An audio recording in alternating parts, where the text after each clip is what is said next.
Hey everyone, this is Scott here again with a new video to help you learn how to trade, invest, and master your finances so you can apply that knowledge in the real world and multiply your money. And in today's video, I wanted to talk about why my wallet here is completely void of cash almost all the time. And no, it's not because I'm broke. And if that sounds interesting to you, then please do me a favor and hit the like button on this video and subscribe to my channel. It would really help me out a lot. And so, as always, before getting started here, if you are interested in taking a deep dive into options trading, and stock market investing, please check out my courses on Skillshare. I've been teaching on that platform for over a year at this point. In case you aren't aware, Skillshare is a lot like YouTube, except the content on that platform is geared solely towards the purpose of education in the form of online classes. And in my courses, you will see a lot of the detailed research and analysis that I have done using real stock market data, graphs, spreadsheets, and even computer programs that I have written to help prove and simulate the concepts that I am teaching. And I've dropped some links to some of the more introductory courses of mine in the description of this video below. Now, you will need a premium membership with the Skillshare platform to watch my courses, but if you do sign up with that kind of membership with the links provided in the description of this video, you will get an absolutely free 2-week trial. And during that time, you can watch all my courses on Skillshare for free. And then once your trial has ended, it's only going to cost you a few dollars a month to maintain that membership, and you'll gain access to all the future courses that I have planned going forward. And if you decide you don't like it, no worries, you can cancel before your trial has ended and you won't lose a dime. But again, if you are interested, please check out those links below and join the thousands of other students that have already taken my classes. And so now, talking about why I almost never have cash in my wallet, or just ever have cash period, it's for two main reasons. The first of which has to do with inflation, which you may have heard of before.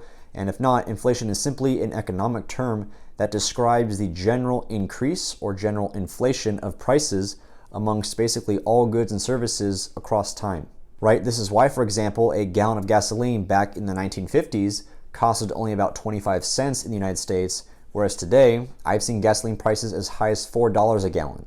And so gasoline is just one example, of course, but like I said, this gradual increase in prices affects pretty much all goods and services. And it's important to note that this process really is gradual, and that's why it's probably hard to even realize that this stuff is actually happening.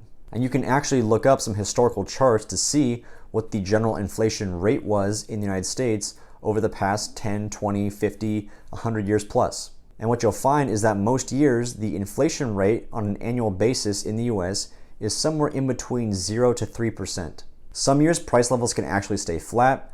Other years prices can actually fall, and that would be called deflation, but that's only happened a handful of times a long time ago.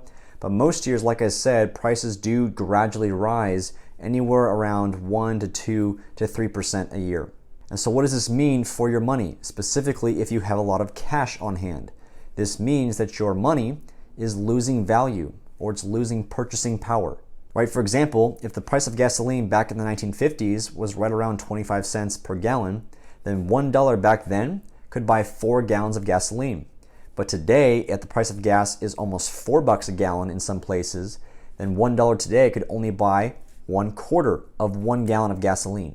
And so this is exactly what I mean by your money, your cash is losing purchasing power, or it's losing value over time. And so this would be the main reason why I hardly ever have cash on hand, because I know that if I were to have physical money with me, with each passing day, that money is slowly losing its value. Now, of course, there will always be exceptions, right? If I know I'm going to go to a place where I do need cash, then yeah, I'll go to the ATM, I'll get the cash I need, and it is what it is. But for the most part, outside of those exceptions, I have basically eliminated physical money from my life. And so this does not mean, however, that I don't have savings or just some spare money set aside that I can use for whatever reason. I personally think you should have at least 6 months of monthly expenditures in the form of savings put away somewhere. But in order to keep up with inflation, in order to ensure that your money maintains its purchasing power or its value, I, for example, put all of that money in a high yield savings account. And a high yield savings account is literally just a savings account, but the interest you'll gain by having your money set aside there is typically going to be much greater than your average savings account that you might have with Wells Fargo, Chase, Bank of America, etc., right? The interest that you would gain on one of those typical savings account is usually something ridiculous like 0.01% or 0.02% annually, which you may as well consider to be zero. Now, because of COVID, however, and with the Fed trying to keep rates very low right now, high yield savings rates have fallen pretty significantly at the moment, But outside of these extraordinary times at least, generally speaking, you could find high yield savings accounts with an interest rate of anywhere between 1 to 3% per year. And so this means that if your money in your high yield savings account is growing by about 1 to 3% per year, and inflation is causing the value of that money to decrease by 1 to 3% per year on average, then those two things are basically going to cancel each other out. And so this will ensure that the money in your high yield savings account will maintain its purchasing power or maintain its value. And so generally speaking, this would mean that even if the price of gasoline goes to 20 bucks a gallon 30 years from now, it wouldn't matter because the 4 bucks you spent today to buy 1 gallon of gas would have naturally grown into 20 bucks by that time. And so that's the first and main reason why I pretty much never have cash on hand. The second reason is because of these, right? Credit cards, if you are at least responsible and you know how to properly use them, can provide you with many more advantages that cash simply cannot. You obviously can't build a great credit score that would then allow you to get a great rate on, for example, a mortgage for your house with just cash, right? But credit cards will allow you to do that. And moreover, credit cards can also offer you other great perks and bonuses in the forms of things like cashback or discounts on other products and goods that you would otherwise pay full price for, and cash will simply never ever provide any of that for you. And lastly, I guess I do have a third bonus reason why I almost never have cash with me. It's because it's simply a hassle. I mean, don't get me wrong, I love the feel and the smell of money just as much as anybody else, but having a fat wallet full of cash that eventually turns into quarters and pennies and dimes that get everywhere, it's just annoying, frankly. I much prefer my nice sleek credit cards and just leave it at that.